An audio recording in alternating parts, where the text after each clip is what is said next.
என்னவா இருக்கும்ன்றத மட்டும் இப்ப நான் சொல்றேன். உங்களுக்காக உண்மையா உழைக்க வந்த இந்த விஜயா இல்ல இந்த விஜயோட ஆட்சி அமைஞ்சிட கூடாதுன்னு தடுக்க நினைச்ச ஸ்டாலின் சாரா, அவ்வளவுதான்.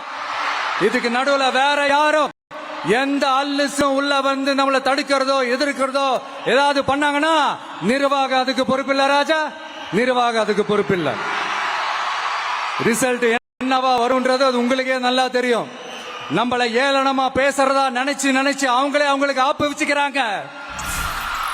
திமுக நம்மளை தடுக்க திமுக நம்மளை எதிர்க்க திமுக நம்மளை அவமானப்படுத்த அத்தனையும் நமக்கு நன்மையே.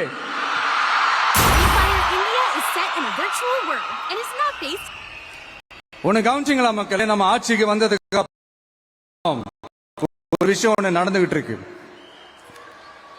இது இந்த ஜென்சி தலைமுறையை அட்ராக்ட் பண்றதுக்காக இங்கிலீஷ் தமிழ் கலந்த அறிக்கை அது சொல்ல வந்த நினைச்சீங்களா? அந்த காமெடி எல்லாம் கிடையாது. அடுத்து இந்த ரியாலிட்டியை மறந்துட்டு இந்த ரீல்ஸ் போடுறது அது சொல்ல வந்தீங்களா? அந்த காமெடியும் கிடையாது. இது சீரியஸா ஒரு விஷயம் நடந்துகிட்டு இருக்கு.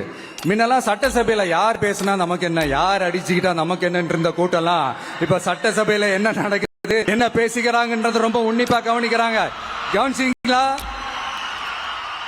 திமுக ஸ்டைலே சொல்லணும்னா ரீல்ஸ் போட்ட கூட்டம்லாம் இப்ப நியூஸ் பார்த்துக்கிட்டு இருக்கிறாங்க.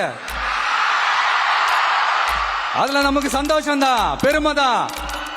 நம்மளுடைய யங்ஸ்டர்ஸ், நம்ம பெண்கள் எல்லாம் அந்த அரசியல் என்னன்னு தெரிஞ்சுக்கணும், அந்த அரசியல் என்னன்னு புரிஞ்சுக்கணும்னு அப்படி ஒரு விழிப்புணர்வு ஏற்பட்டிருக்கு. அதுல எங்களுக்கு சந்தோஷம் தான். இதெல்லாம் யாரால நடந்திருக்கின்றது நான் சொல்லிதான் உங்களுக்கு தெரியணும்னு அவசியம் இல்ல, அது உங்களுக்கே நல்லா தெரியும். இப்படிப்பட்ட நம்ம தெய்வங்களை, இப்படிப்பட்ட நம்ம மக்களை தற்குறின்றது இன்னமும் சொல்லிக்கிட்டு இருக்கிறாங்க.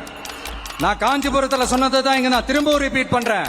நீங்க தற்குறின்னு சொன்னீங்களே, அவங்க தான் உங்களோட அரசியல் வாழ்க்கையே ஒரு கேள்விக்குறி ஆக்கி இருக்கிறாங்க.